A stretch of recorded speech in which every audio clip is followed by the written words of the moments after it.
Alors, comme nous l'avons vu, l'intelligence et l'esprit peuvent travailler ensemble, hein, c'est vraiment important. L'esprit, lui, il est le porte-parole le plus noble, mais il doit toujours recevoir plus d'honneur que l'intelligence. Voyez-vous, c'est important de se dire, eh bien, celui qui doit avoir le plus d'honneur, c'est l'esprit qui est en nous.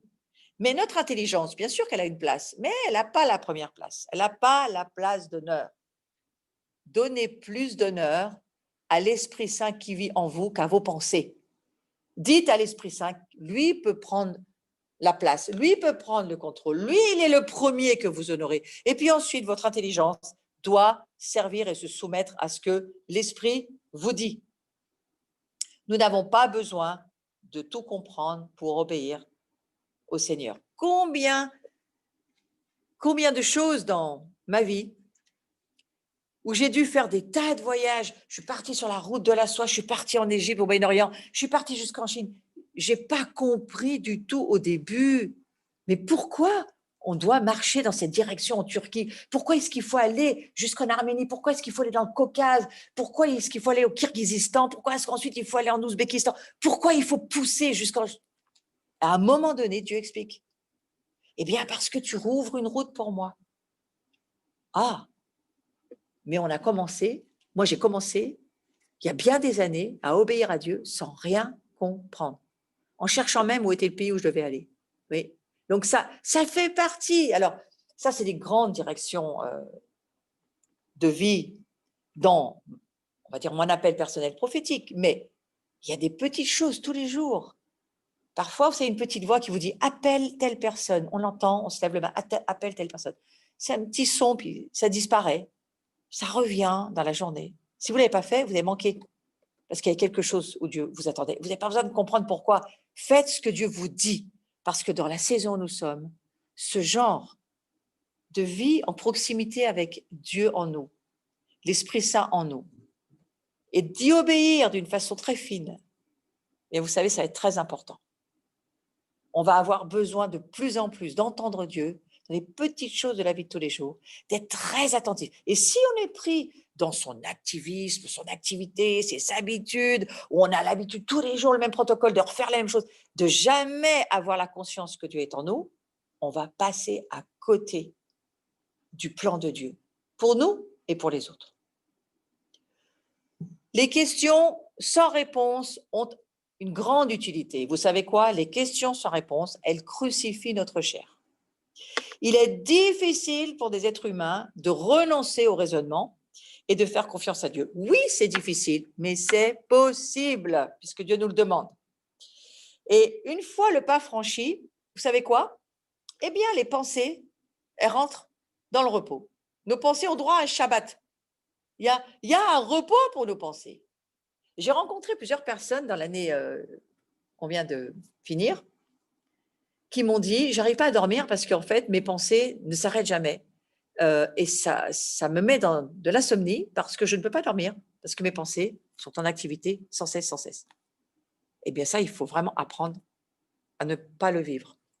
Il faut apprendre à mettre sa vie dans le repos. Et une des manières d'y arriver, c'est d'avoir la conscience que Dieu vit chez vous, qu'il est dans votre maison, et que lui, c'est même Jésus, regardez, vous trouvez que c'est logique? Il y a la tempête avec les disciples, lui, il est dans la barque, qu'est-ce qu'il fait Jésus? Il dort. C'est pas logique, c'est pas raisonnable, mais c'est pas la tempête qui le dérange. En fait, c'est les disciples qui le dérangent. C'est les disciples qui le réveillent pour lui dire, Jésus, mais t'as pas vu qu'il y a une tempête? Et Jésus leur montre qu'ils ont l'autorité de parler à la tempête, qu'elle s'arrête et puis qu'ils reviennent se coucher. C'est les tempêtes, elles sont intérieures, les tempêtes. Le combat des pensées, c'est une vraie tempête. Eh bien, parfois, il faut savoir faire comme Jésus, confier ses pensées en Dieu, les changer, renouveler votre façon de penser en pensant la parole de Dieu. Couchez-vous et dormez. Et c'est parfois bien cela qu'il faut faire pour que nos pensées entrent dans le repos. Donc, une des grandes activités de la pensée, bien entendu, c'est le raisonnement. Et qu'est-ce qui l'empêche, ce raisonnement? Parce que c'est un vrai blocage dans la vie de beaucoup de gens. Beaucoup de gens en Europe ont ces difficultés, il empêche le discernement et il empêche la connaissance révélée. Il empêche d'entendre Dieu, ce raisonnement. Vous avez des personnes à qui Dieu parle au travers d'une prédication, un frère, une sœur reviennent leur donner une parole, viennent les aider. Et ces gens-là sont pris dans une espèce de cercle qui les tient de raisonnement. Et vous avez beau leur parler, ils n'entendent que leur raisonnement. À un moment donné, ça devient démoniaque. C'est-à-dire qu'il y a sur eux une emprise de raisonnement qui font que non seulement ils n'entendent plus Dieu, ils ne discernent plus Dieu, mais ils ont une incapacité en eux à recevoir la révélation que Dieu voudrait par amour, simplement par amour, offrir. Il y a une grande différence entre la connaissance intellectuelle et la connaissance révélée. La connaissance intellectuelle, elle est cérébrale, la connaissance intellectuelle, elle est du domaine de l'âme, alors que la connaissance révélée, elle est du domaine de l'esprit de Dieu, ce qui n'a rien à voir, évidemment. Alors, il y a quelques esprits que nous pourrions peut-être, j'ai presque envie de dire, chasser aujourd'hui. Parce que si ces esprits-là font partie de votre vie, alors nous allons leur parler et nous allons les faire sortir de votre vie de façon à ce que vous puissiez savoir qu'ils sont dehors. Et c'est beaucoup plus facile de faire la guerre lorsque des pensées sont devenues des habitations, donc des êtres spirituels qui nous habitent, et que à partir de là, la guerre, il faut la faire lorsqu'ils sont à l'extérieur. Ne les gardez pas chez vous. Il y a un excellent livre que je vous propose de lire si vous ne l'avez jamais lu. En anglais, c'est Pigs in the Parlor de Frank Hammond. En français, ce livre s'appelle Les voleurs dans le temple. C'est un titre un petit peu plus soft, toujours de Frank Hammond. Et ce livre-là pourrait bien vous aider à comprendre ce que c'est vraiment que, une fois que le champ de bataille des pensées est devenu une porte ouverte à ce que l'ennemi vienne vivre chez nous, alors c'est à nous de faire la guerre pour les mettre tous dehors. Après tout, c'est bien vous qui sortez vos poubelles chez vous. Vous n'appelez pas Dieu tous les matins pour mettre vos poubelles hors de votre maison. Alors, c'est à vous de faire ce nettoyage et c'est à vous de discerner si le combat spirituel, pour vous, ça sera simplement de réorienter vos pensées, de renouveler vos pensées, de changer vos pensées. Et à partir de là, vous allez vraiment pouvoir avancer et vivre une réelle vie de victoire. Ou bien, vous avez vraiment des squatters à la maison et avant même de réorienter toutes vos pensées, ce qu'il faudra faire de toute manière, eh bien, il faudrait penser à chasser tout ce monde qui n'a rien à faire chez vous, donc en gros, à sortir vos poubelles. Avant que je regarde et que je vous parle de tous ces esprits-là, je vais juste vous dire que Satan combat notre foi. C'est ce que fait Satan. Il combat notre foi. Et la foi provient de l'esprit. C'est une force spirituelle. Et l'ennemi ne veut pas que nos pensées soient en accord avec notre esprit. Et Satan sait que si Dieu place en nous la foi pour l'œuvre à accomplir et que nous croyons de façon positive, nous y arriverons et son royaume en souffrira considérablement. Alors, nous allons voir que les esprits de jugement, les esprits de critique, les esprits de suspicion, définition d'un esprit de jugement, c'est une décision prononcée à l'égard des fautes d'autrui avec un renvoi au mot condamnation, forme d'opinion, sentence. C'est ça un jugement. Donc, c'est quelque chose qui est, de façon légale, posé sur les personnes. L'orgueil, je vais vous donner une définition. Définition de l'orgueil, qui est la source des esprits de jugement, de critique et de suspicion. Voilà ce qu'est un esprit d'orgueil. Et encore un autre esprit qui fait beaucoup partie de notre vie, la passivité. Définition de la passivité, un manque d'émotion, un manque d'aspiration, une apathie, un manque d'enthousiasme qui va jusqu'à la paresse. Une inactivité, un manque d'exercice qui conduit le croyant évidemment à la défaite. Donc, la passivité d'esprit, elle a une origine démoniaque. Il y a nombre de croyants qui dépendent de leurs émotions. Et puis, lorsqu'ils éprouvent rien, ils cessent de pratiquer ce qu'ils ont appris. Et alors, ils louent Dieu et ils se sentent. Et ils donnent s'ils ont envie. Ils louent s'ils sentent qu'ils peuvent louer. Mais s'ils ne sentent pas, ils font rien. S'ils ne sentent pas qu'il faut donner, ils font rien. Ils vivent au travers de ce qu'ils sentent. Mais ils vivent juste sur des émotions charnelles qui ne mènent nulle part. Et quelque part, le diable va beaucoup se servir de ça. Ah, mais moi, ça ne me dit pas aujourd'hui, je n'ai pas envie de donner non, une autre fois. Je ne sens pas qu'il faut que je donne. Vous voyez, attention, attention. Si notre maison est vide, l'accès que nous donnons au diable est un espace vide. Et il lui sera facile de remplir de mauvaises pensées un esprit vide, inactif. C'est pourquoi nous allons chasser quelques esprits avant de terminer ce cours, mais je vous dis, ne laissez pas la maison vide, parce que le vide, il sera très vite rempli et ça ne sera pas forcément par les bonnes choses. Donc, pas de passivité, pas d'orgueil, pas d'esprit de jugement. Un croyant à l'esprit passif qui ne résiste pas aux mauvaises pensées se les approprie. Et un esprit méchant lui communiquera ses pensées mauvaises parce qu'il a trouvé un espace vide à combler. Et croyez-moi, eux, ils cherchent du monde et ils cherchent des espaces à remplir. Donc un esprit mauvais, il est souvent à l'origine d'une mauvaise pensée. Je vais aller là-dessus avant de prier.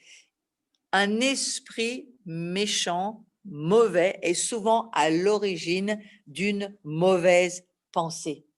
Dites-vous ceci, si vous entendez une voix, une pensée c'est une voix, eh bien c'est qu'il y a certainement quelqu'un derrière. Donc il est possible, c'est ce que nous allons faire, de chasser ce genre d'esprit.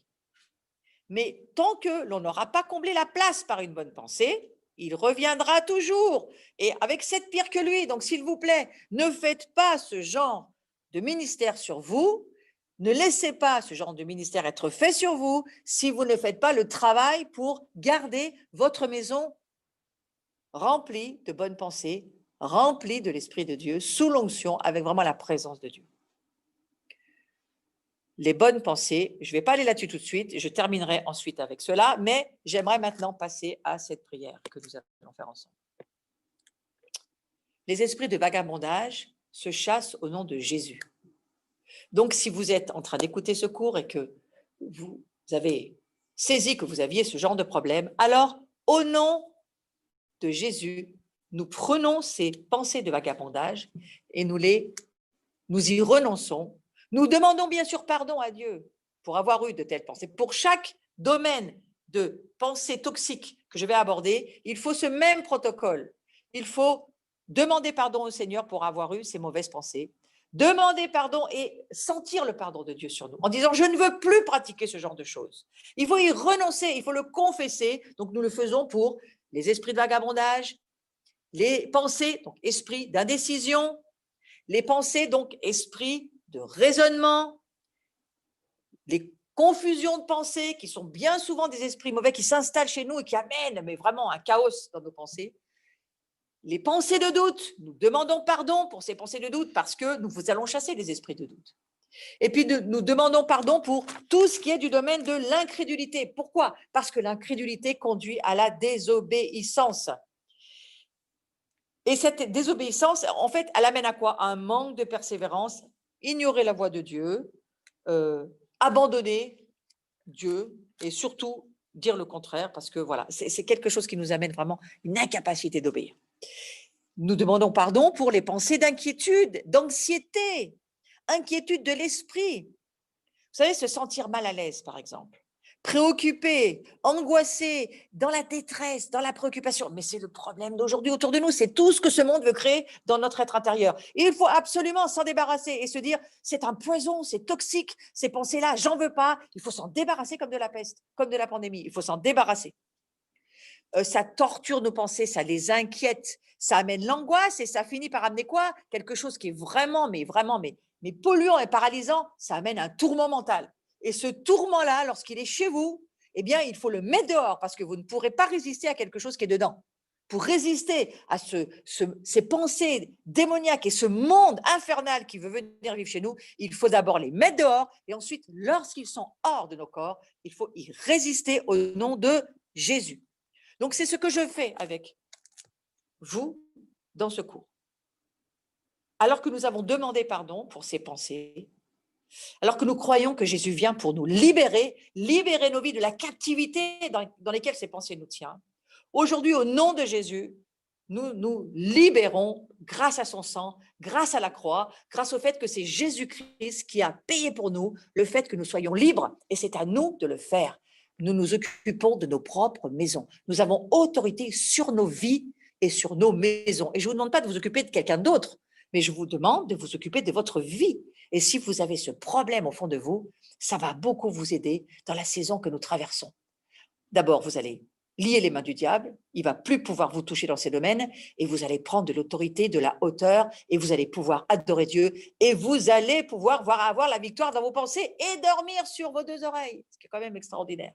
Donc, quelque part, nous chassons de nos propres vies, au nom de Jésus, ces esprits de vagabondage, ces esprits d'indécision qui sont dans nos pensées, ces esprits de raisonnement qui tiennent captifs toutes les révélations que Dieu voudrait nous donner et qui prennent vraiment une domination sur nos pensées. Nous chassons les esprits de doute, les esprits qui nous mettent dans l'incertitude, l'incapacité à choisir, l'inquiétude, l'affolement, tout ce qui est toujours en train d'osciller en nous, qui fait qu'on n'arrive pas à se décider. Donc, à obéir au nom de Jésus, nous chassons l'incrédulité parce que c'est un esprit auquel nous pouvons avoir vraiment une autorité. Quand cet homme a dit à Jésus, viens au secours de mon incrédulité, Jésus est venu au secours de son incrédulité. Alors, chassons ces esprits mauvais qui sont entrés dans nos vies à cause de pensées mauvaises que nous avons laissées rentrer chez nous. Eh bien, chassons-les de nos pensées au nom de Jésus. Nous chassons l'anxiété, nous chassons les esprits d'inquiétude, les esprits d'angoisse, les esprits de tourment. Aujourd'hui, si toi tu es branché et que tu m'écoutes, tu as cette possibilité, grâce à l'amour de Dieu, d'être délivré de ce monde infernal dans tes pensées. Mais maintenant, attention, maintenant qu'ils sont mis dehors, maintenant qu'ils sont chassés de ta maison, remplis tout de suite ta maison avec renouvellement de ton intelligence. Prends la parole de Dieu, écoute de la louange, écoute des prédications, écoute, lis des livres. Remplis ta maison des trésors et des richesses du royaume de Dieu et de ce que la Bible nous dit. Nous sommes sa famille, Dieu est notre Père et il veut venir à notre table, souper avec nous, communier avec nous. Et peut-être même, je vous donne une pensée qui me paraît bonne. Prenez la communion, prenez un bout de pain, prenez du jus de raisin, du vin si ce n'est pas un problème pour vous, et communiez avec l'Esprit de Dieu et fermez les portes de votre cœur à tous ces mauvais esprits et décidez de ne plus pratiquer le jugement, de ne plus pratiquer l'orgueil, de ne plus pratiquer la passivité et que Dieu devienne votre compagnon de route, le Dieu qui va habiter avec vous, qui ne vous quittera et ne vous abandonnera jamais. Et nous allons terminer sur cette dernière diapositive magnifique. Les bonnes pensées précèdent les bonnes actions, ça c'est très important. Hein. Pensez correctement et vous agirez ensuite correctement. Les bons comportements sont le fruit de bonnes pensées. Donc votre pensée détermine toute votre vie. Vous allez avoir une bonne vie si vous pensez bien, mais vous allez avoir une vie d'enfer si vous pensez mal. Nombre d'entre nous luttent pour bien agir, mais le fruit ne procède pas de l'effort. Il vient quand on est attaché au cep, lisez le chapitre 15 de Jean, et que l'on demeure attaché, ça implique quoi? Eh bien, l'obéissance. Si nous sommes attachés à quelqu'un, nous allons lui obéir et marcher avec elle. Finissons-en avec ce verset d'Éphésiens, chapitre 4, verset 22. Dépouillez-vous de votre ancienne nature. Retirez votre ancien moi, non régénéré, n'en tenez pas compte, n'écoutez pas ce qu'il vous raconte. Hein, ça c'était tous les cours précédents sur le champ de bataille des pensées, et qui caractérisait votre façon de vivre passée, et qui se corrompait par la convoitise et les désirs trompeurs. Voyez-vous, attention, Satan est un menteur. Et le verset 23 nous dit ceci, et c'est là la clé. Soyez constamment renouvelés dans l'esprit de votre intelligence. Ça veut dire, ayez une nouvelle attitude mentale et spirituelle, ce dont je viens de vous parler aujourd'hui. Ayez une autre façon de penser, une autre attitude mentale pour rester ancré dans cette nouvelle saison. Il le faut absolument. Et au verset 24, revêtez-vous de la nouvelle nature. Par la foi, revêtez-vous de la nouvelle nature. Le moi régénéré, créé à l'image de Dieu. Nous sommes créés comme Dieu dans la justice et une sainteté que produit la vérité. Pour passer de la mauvaise façon de vivre à la bonne, pour cesser d'agir de façon impropre et pour commencer à agir correctement, eh bien, il faut obéir au verset 23, être renouvelé dans notre pensée et avoir une nouvelle mentalité, une nouvelle attitude mentale et spirituelle. C'est ça la repentance et c'est ça qui va nous permettre aujourd'hui de vivre dans cette substance du royaume, d'être cette ecclésia émergente qui vivra par et pour et avec l'autorité de Christ, non seulement sur elle, mais autour d'elle. Soyez bénis, restez bénis pour ce cours et restez dans sa joie parce que vous avez la victoire sur vos pensées.